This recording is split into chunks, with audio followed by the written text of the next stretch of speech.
تلفزيون الفيديو عامله لك حاجه حلوه النهارده للدايت والرجيم. شوفي عاملين كوكيز بالجبنه القريش، طعمه وريحته في منتهى الجمال. هناخد منه 2-3 بكوبايه شاي وكوبايه قهوه، بيفرق كتير منك عملت رجيم وخسيتي وفي نفس الوقت ما حرمتيش نفسك من الحاجه الحلوه. صدقوني هيعجبكم جدا، جربوه ولايك وكومنت لو عجبكم الفيديو. تعالوا نشوف عملناه ازاي. معانا بقى اهو، معانا كوبايه جبنه قريش وكوبايه دقيق شوفان. لو في دقيق لوز يبقى كويس قوي، ما فيش يبقى خلينا في دقيق الشوفان، هيبقى حلو قوي. قبل حاجه بس نعمل ايه، هنضرب الجبنه كويس. شوفي بقى، عندك خلاط اعملي بالخلاط، عندك كب اعملي، هاند بلندر اعملي. نضربها كويس قوي تبقى كريمي.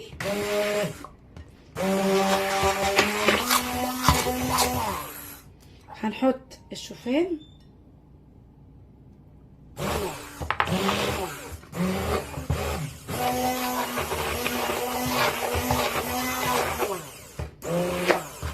نضربها كويس قوي. هنحط على حسب ما ايه تاخد معانا من الدقيق.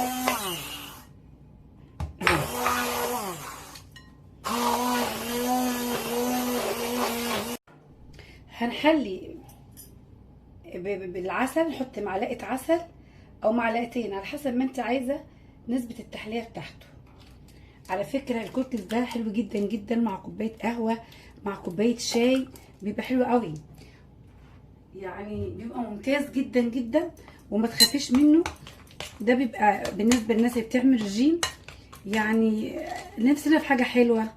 يعني الرجيم مش حرمان يا جماعه، صدقوني اقدر اعمل اي اكله من عاديه لصحيه، حاجه صحيه، اي حاجه. شوفوا بقى التركيه اللي جايه دي هي من عندي. هنحط معلقه سمنه بلدي، لو مش بلدي بلاش. البلدي يا جماعه صحي، الناس اللي قالوا ان ده غلط لا مش غلط في الرجيم يا جماعه، مش غلط، بس يكون باعتدال. هحط المعلقه اهي واعجنها كويس قوي. معلقه السمنه دي هتخلي الكوكيز في حته تاني زي ما انتم شايفين. بعد كده هحط ايه بقى، شوكليت شيبس بتاعنا الحلو اللي كلنا بنحبه. احط كده شويه اهو زي ما انتم شايفين. بصراحه جربوها واكتبوا لي في الكومنتات ايه رايكم.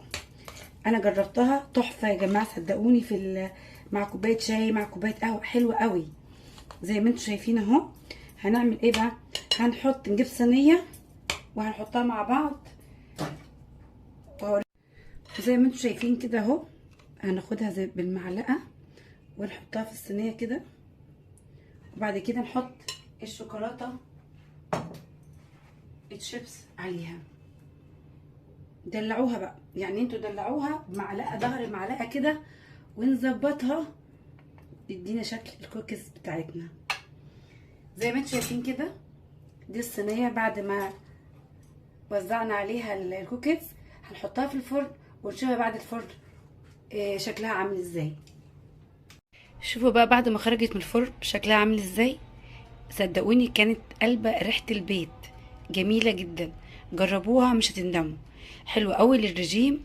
اللي حابة تاخدها في كوباية شاي او قهوة زي ما قلت لكم، يبقى احنا كده ما حرمناش نفسنا من اي حاجة حلوة. جربوها ومش هتندموا ان شاء الله. كل الفيديوهات اللي جاية ان شاء الله ليا اعمل لكم كل حاجة صحية.